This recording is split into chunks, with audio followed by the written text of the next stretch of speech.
Hello नमस्कार साथियों, स्वागत है आप सभी का सर्वज्ञ जी के क्लासेस में। अगर आप भी यूपी पुलिस कांस्टेबल की परीक्षा देने वाले हैं और उसकी परीक्षा को फोड़कर अपना सिलेक्शन लेकर अपने माता पिता का नाम रोशन करने वाले हैं तो पूरी वीडियो को ध्यान से देखिए। वादा रहा मेरा, इसी टाइप पर प्रश्न आने वाले हैं। तो क्लास को स्टार्ट करते हैं। देखिए, पहला प्रश्न हिंदी का है। पहला प्रश्न आप सभी के सामने, धीरे धीरे का समास क्या होता है। अब यहाँ पर 99% केसेस में बच्चे यहाँ पर गलत करेंगे। आप सब जानते हैं कि बीच में जब योजक चिन्ह आता है तो आप सोचते हैं कि वो कौन सा समास होता है, द्वंद्व समास होता है, लेकिन ये गलत है। ध्यान देना है किस तरह से गलत है। आज आप सीख कर ही जाओगे और पूरे पेपर को पढ़कर भी जाओ। देखिए, जब कभी एक जैसे शब्द होते हैं धीरे धीरे तो वो होता है अव्ययीभाव समास। अब कैसे, फिर ध्यान से सीख लीजिए पहले। जैसे कि मान लीजिए पहले आया भाई और बहन, ठीक है, बीच में चिन्ह लगा योजक, भाई बहन। तो अब आप इसमें द्वंद्व संधि होगी। अब सर कैसे, जैसे कि ये भाई बहन एक दूसरे का विलोम है, उल्टा है, अपोजिट है। जब अपोजिट हो तभी द्वंद्व संधि होगी, ध्यान रखना है। एक जैसे वर्ड आते हैं, जैसे कि रात दिन, इसमें क्या है, विलोम है या नहीं? जी सर। रात दिन कैसे, एकदम अपोजिट है, तभी द्वंद्व संधि होगी, अन्यथा अव्ययीभाव समास होगा। सॉरी, संधि नहीं, समास। ओके, इसमें कौन सा समास है, अव्ययीभाव। जब एक जैसे वर्ड्स होंगे, जैसे धीरे धीरे, कल कल, आज आज, ठीक है, तब अव्ययीभाव समास होगा। ठीक है, समझ आ रहा है? जी हाँ सर, बिल्कुल समझ चुके हैं, एकदम करेक्ट। दूसरा प्रश्न आप सभी के समक्ष है। देखिए, आँख न दा दीदा काड़े कफीदा, लोकोक्ति का अर्थ क्या है। देखिए, ऑप्शन ए बहुत निपुण होना, ऑप्शन बी साधन न होने पर भी काम कर लेना, ऑप्शन सी सर्वथा अयोग्य, ऑप्शन डी योग्यता न रहने पर भी काम करने की सेखी मारना। अब इसका क्या आंसर है, कमेंट सेक्शन में ज़रूर देना है। मैं आपको एक दो प्रश्न ऐसे दिया करूँगा जिसका आप आंसर कमेंट में दोगे, मैं उन्हें पढ़ूंगा। ठीक है। तीसरा प्रश्न आप सभी के सामने है, वही मनुष्य है कि जो मनुष्य के लिए मरे, पंक्ति में कौन सा अलंकार है। अब अलंकार पूछे तो सर जवाब कैसे देंगे, बहुत ही आसान है। देखिए, जब कभी किसी इस तरह से वाक्य में, ठीक है, कोई पंक्ति आपको देता है तो कैसे पहचाने कौन सा अलंकार। देखिए, जब कभी एक वर्ड दो बार दोहराया जाए, एक शब्द दो बार आए, कितनी बार सर, दो बार, तो उसमें होता है यमक अलंकार। कौन सा अलंकार, यमक अलंकार। ध्यान देना है। तो इसमें कौन सा अलंकार होगा, यमक। ओके, जी हाँ सर। प्रश्न नंबर 4 की बात करते हैं, बागेश्वरी का पर्यायवाची शब्द क्या होगा। देखिए, महत्वपूर्ण आपके लिए है, आपको पढ़ना पड़ेगा अगर आप अपने माता पिता का नाम रोशन करना चाहते हैं तो, और अपने एरिया में अपनी ही मतलब अपना नाम बनाना चाहते हैं, खुद अपने आप को ही नाम बनाना पड़ेगा, वरना सब ऐसे ही है। ठीक है। देखिए, बागेश्वरी किसे कहते हैं, बागेश्वरी का अर्थ होता है सरस्वती माँ। ठीक है, तो इसमें सरस्वती का पर्यायवाची कौन सा होता है। देखिए, कमला नहीं होता है, शारदा, शारदा है जो कि माँ सरस्वती का पर्यायवाची है, ध्यान देना है। ठीक है, वीणा वादक माँ है उनका। ठीक है। प्रश्न नंबर 5 की बात करते हैं, अव्यवस्थित वाक्य खंडों से क्रमबद्ध वाक्य बनाइए और उचित क्रम चुनिए। अब आपको इसको उचित क्रम चुनना है। कैसे सर, देखिए यहाँ पर ऑप्शन भी आपके सामने ए बी सी डी। ठीक है, तो सबसे पहले शुरू कहाँ से करेंगे सर। देखिए, यहाँ पर 5 है, आर्थिक और सामाजिक अन्याय को, आर्थिक और सामाजिक अन्याय को। ठीक है, अब कौन सा चुनेंगे सर, ध्यान देना है। तो पहले कौन सा आएगा इनमें से छांटना है, सहते शुरू से ही बिना हिंसक विरोध के भारतीय। तो आपको ध्यान देना है, पहले से कोई भी ऑप्शन से शुरू नहीं हो रहा है नहीं सर। तो पहले शुरू हो रहा है 5 या 3 से, तो 3 से ये शुरू हो नहीं सकता है शुरू से ही। ठीक है, तो इनमें से आपको ये पूरा लगा के कमेंट में बताना है। ठीक है, ध्यान से। क्वेश्चन नंबर 6 की बात करते हैं। हाँ, अब आने वाला है आपको मज़ा। अब आपको एक बार फिर से आपको अलंकार छांटना है। देखिए, 3 बेर खाती थी, वे 3 बेर खाती थी, मैं प्रयुक्त अलंकार कौन सा होगा। मैंने भी आपसे कहा था कि एक वर्ड्स 2 बार आता है तो उसमें कौन सा अलंकार, यमक अलंकार। बेर खाती, लेकिन उनका अर्थ क्या है, अलग अर्थ निकलता है। बेर खाती 2 बार आ रहा है, जी हाँ सर। इसमें बेर कौन सा है, खाने वाला, बेर कहते हैं मतलब दोबारा खाने। ठीक है, तो इसमें कौन सा, यमक अलंकार। ध्यान देना है, महत्वपूर्ण प्रश्न आप सभी के लिए। नेक्स्ट प्रश्न देखिए 7, विस्मय स्थायी भाव किस रस का होता है, किस रस में होता है। तो ध्यान देना है, हास्य का क्या होता है फिर, हास्य का हास्य होता है। ठीक है, शांत का क्या होता है, शांत का निर्वेद होता है। विवश का क्या होता है, जुगुप्सा होता है। और विस्मय क्या होता है, इसका सही आंसर कौन सा है, सी, विस्मय का अद्भुत होगा। कौन सा होगा सर, अद्भुत। विस्मय का अद्भुत। ठीक है, जी हाँ सर, मैं आपको प्रत्येक का खंडन बताऊंगा। ठीक है, नेक्स्ट 8 वाला, यद्यप मोहन धनी है तथापि बहुत दुखी है, तो बताना ये कौन सा वाक्य है इसमें? साधारण वाक्य, संयुक्त वाक्य, मिश्र वाक्य, या फिर इनमें से कोई नहीं। ध्यान देना है आपको। इस तरह से वाक्य आता है बीच में तथापि, किंतु, जबकि, तो वो हमारा संयुक्त वाक्य होता है। ठीक है, जो जॉइंट होता है, एक दूसरे से मिलकर बना होता है, तो संयुक्त वाक्य होता है। ओके, मिश्र वाक्य कहते हैं जिसमें बीच में है नहीं आता है, तो वो एकदम ऐसे कि यद्यपि मोहन धनी होकर भी दुखी है, इस तरह से होता है, तो मिश्र वाक्य होता है। ठीक है, अगला 9 देखते हैं, जिसके बराबर कोई ना हो उसे क्या कहेंगे? विलक्षण, अनुपम, असाधारण, लोकातीत। ठीक है, जिसके बराबर कोई ना हो, इसका आंसर भी आपको कमेंट सेक्शन में जरूर देना है। मैं जानना चाहता हूँ कि आप इसका आंसर क्या दोगे। ठीक है, क्वेश्चन नंबर 10 देखते हैं, जंगल में लगने वाली आग को क्या कहते हैं? अब महत्वपूर्ण प्रश्न बनता है, हर बार पूछा जाता है, और मैं इन सभी का आपको खंडन बताऊंगा। ठीक है, देखिए, दावानल कहते हैं, जंगल में लगने वाली आग को क्या कहते हैं? दावानल कहते हैं। महत्वपूर्ण प्रश्न बनता है आपके लिए। अब आप कहोगे सर बड़वा नल क्या होता है? बड़वा नल का अर्थ होता है कि समुद्र में लगने वाली आग या फिर पानी में लगने वाली आग। ध्यान रखना है, समुद्र में लगती आग उसे कहते हैं बड़वा नल। जठरानल कहते हैं, जब पेट में लगने वाली आग को क्या कहते हैं? जठरानल।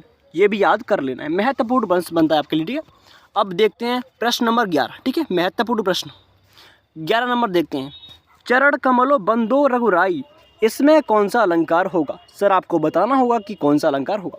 देखिए, श्लेष अलंकार तो बिल्कुल भी नहीं होगा सर, उपमा बिल्कुल नहीं होगा। ठीक है, क्योंकि इसमें तुलना तो हो ही नहीं रही है। रूपक अलंकार कौन सा होगा? रूपक। और ध्यान देना है, रूप का अतिशयोक्ति होता है जिसमें बड़ा चढ़ाकर बात की जाती हो। ठीक है, तो रूपक अलंकार एकदम करेक्ट आंसर होगा। ठीक है, जहाँ उपमेय में उपमान का आरोप होता है वहाँ रूप अलंकार होता है। ठीक है, आगे देखते हैं क्वेश्चन नंबर 12, 3 लोक से मथुरा न्यारी का अर्थ क्या है? ऑप्शन ए, तीनों लोकों में मथुरा न होना, सबसे निराला, मथुरा को बखान तीनों लोकों में है, बहुत सुंदर मथुरा का होना। क्या आंसर है आपको ज़रूर बताना है कमेंट सेक्शन में। ठीक है, ये आपको इसमें से बताना है।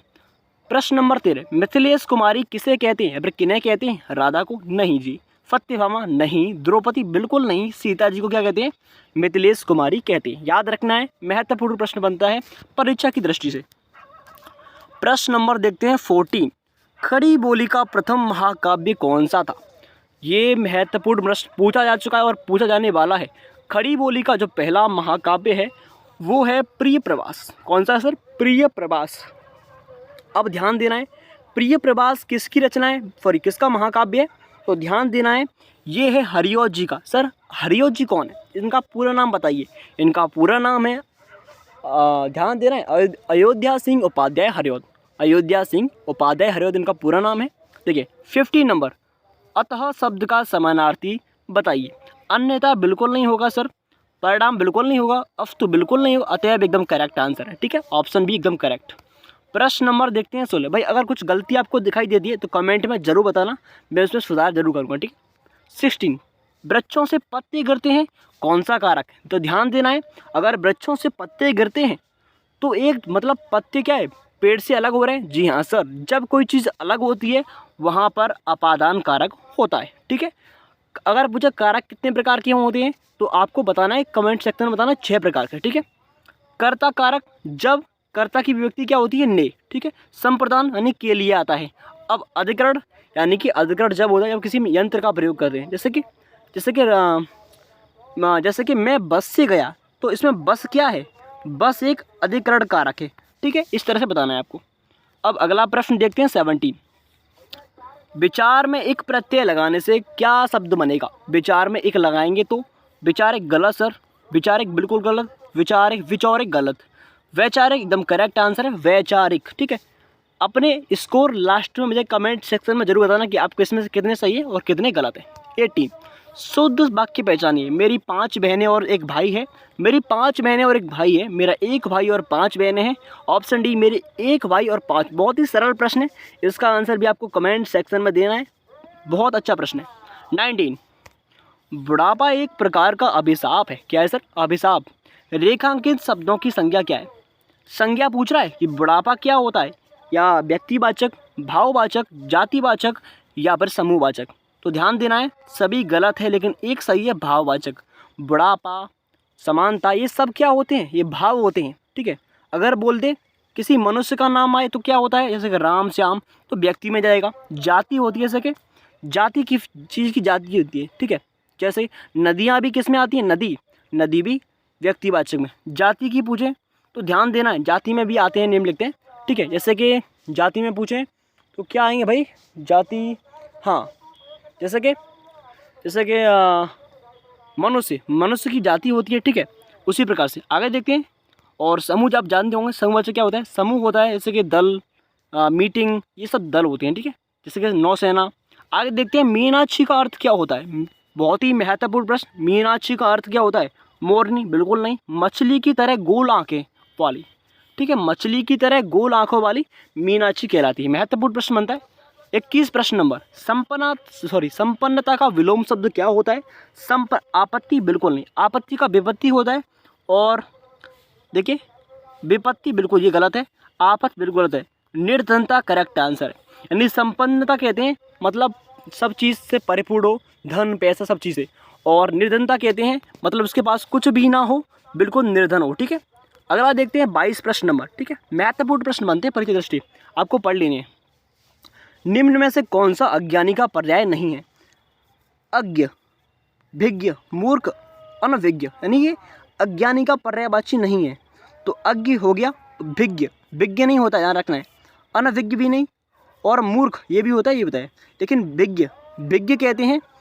इसका भी आंसर कमेंट सेक्शन में देना है। मैं आपको, मैं जांचना चाहता हूँ कि आप परीक्षा की दृष्टि से आपने कितनी तैयारी की है, ये भी आपको कमेंट में देना ही देना है, ठीक है। देखिए 23 नंबर, जैसा काम वैसा दाम व्याकरणात्मक कोटि का क्या है, मतलब ये किस कोटि से, विशेषण है, सर्वनाम है, अव्यय है, या फिर विशेष है। जैसा काम वैसा दाम, ये भी कमेंट सेक्शन में देना है आपको, ठीक है। 24, निम्न में से कौन सा लुटेरा शब्द में प्रयुक्त प्रत्यय है, लुटेरा।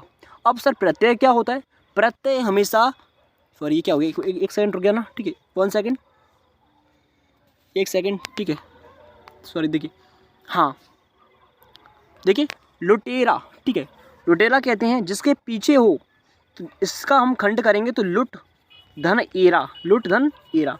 तो इसमें जो एरा है, एरा, एरा एकदम करेक्ट आंसर। पीछे लगने वाला प्रत्यय और आगे लगे, इसमें लुटा क्या है, लुटा एक उपसर्ग है, ठीक है। आगे देखते हैं अगला प्रश्न 25, निम्न में से निसंकोच शब्द में प्रयुक्त उपसर्ग कौन सा है।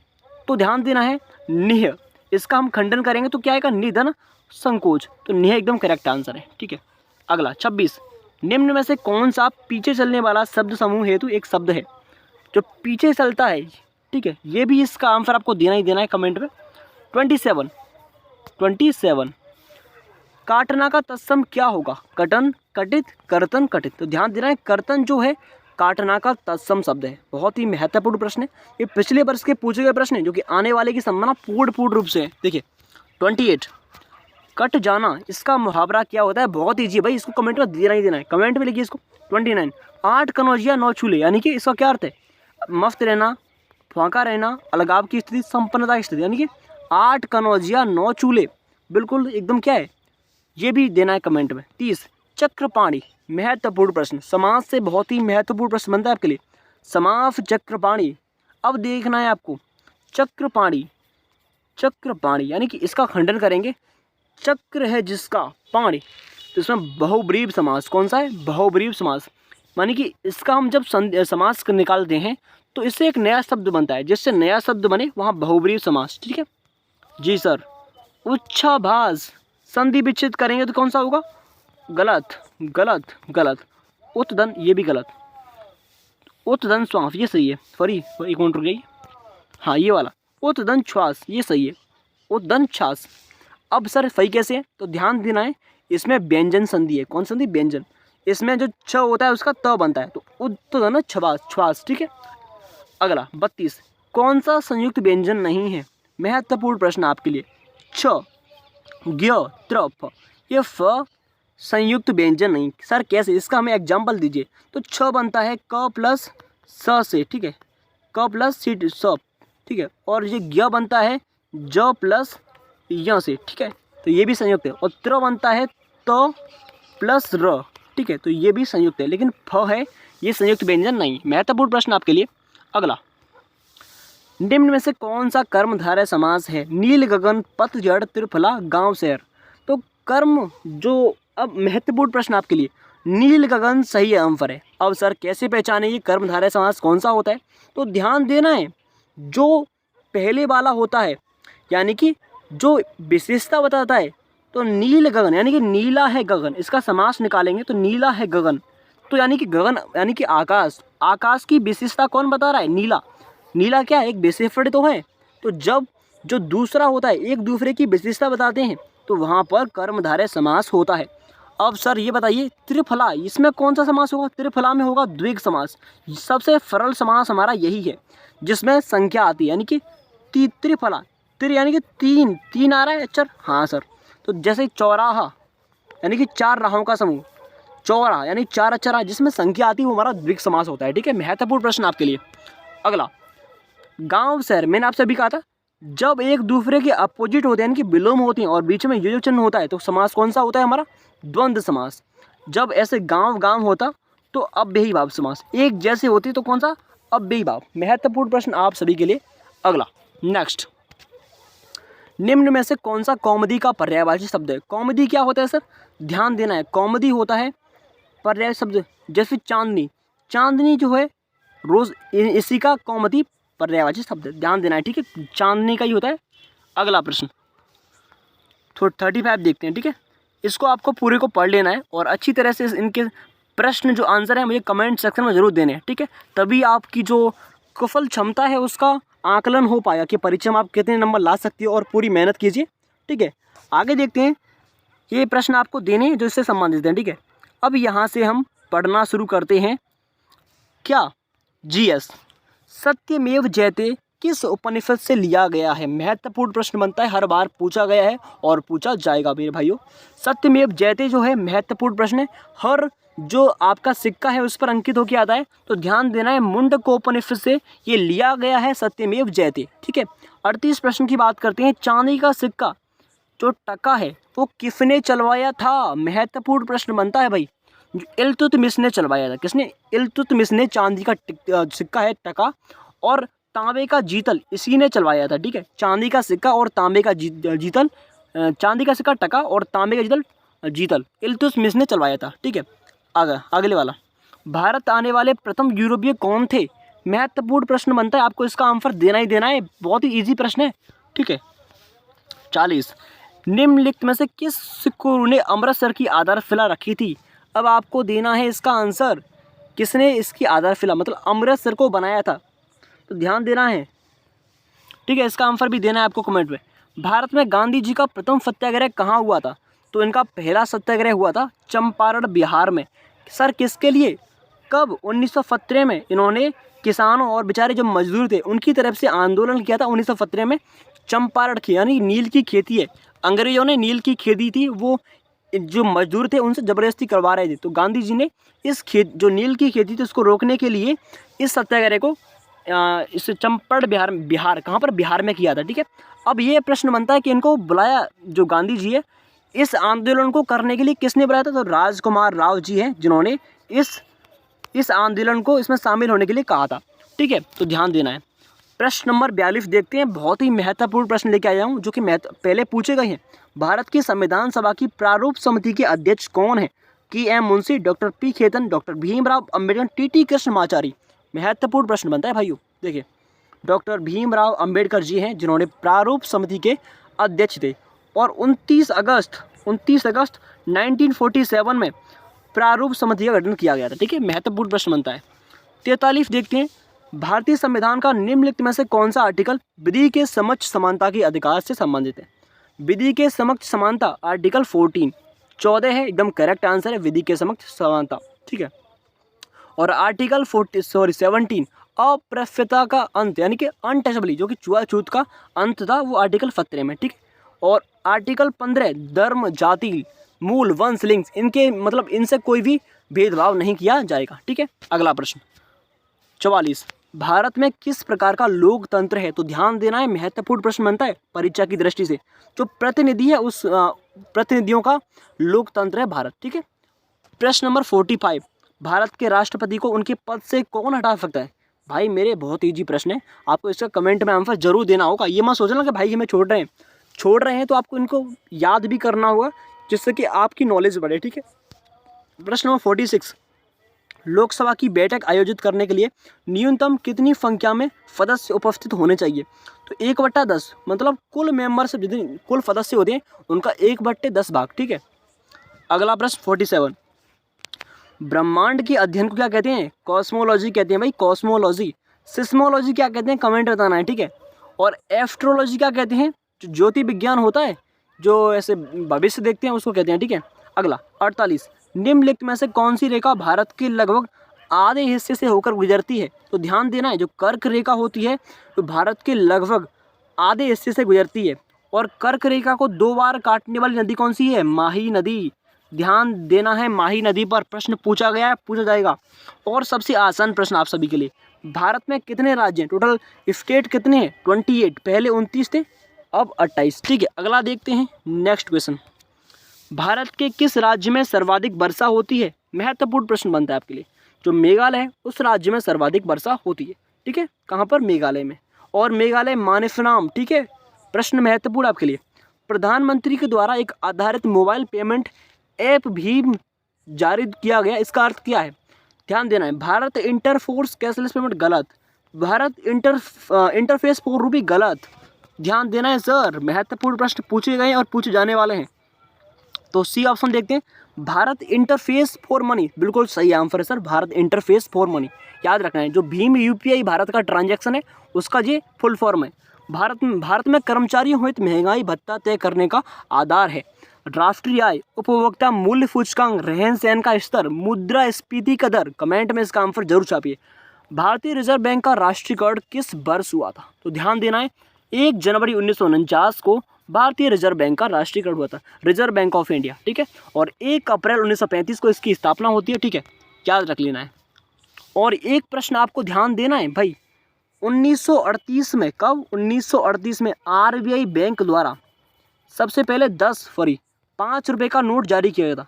1938 में आरबीआई बैंक द्वारा 5 रुपये का नोट कब जारी है? 1938 में। अगर पूछूं सर 1969 में सबसे पहले महात्मा गांधी जी की फोटो इस पर लगाई गई थी, ठीक है। अगला प्रश्न आप सभी के सामने है, देखिए 54, भारत में प्रथम पंचवर्षीय योजना कब आरंभ की गई थी? तो ध्यान देना, 1951 में भारत में पहली पंचवर्षीय योजना जवाहरलाल नेहरू जी जो इसके अध्यक्ष थे, ठीक है। और इसे हम हेडर इनका नाम भी याद नहीं आ रहा है, 1951 में, ठीक है। 1951 से 1956 तक ये चली थी। अब अगला, आवाज़ की माप का मात्रक क्या है? ध्यान देना है, फिजिक्स का क्वेश्चन है आपके सामने, साइंस का। तो आवाज़ का जो मात्रक होता है वो होता है, ध्यान देना है, हर्ट्ज, डेसिबल, हर्ट्ज, एम्पलीफायर। इसका आंसर आपको कमेंट सेक्शन में जरूर देना है, ठीक है। आज के लिए इतना ही काफ़ी, आगे देखते हैं कल।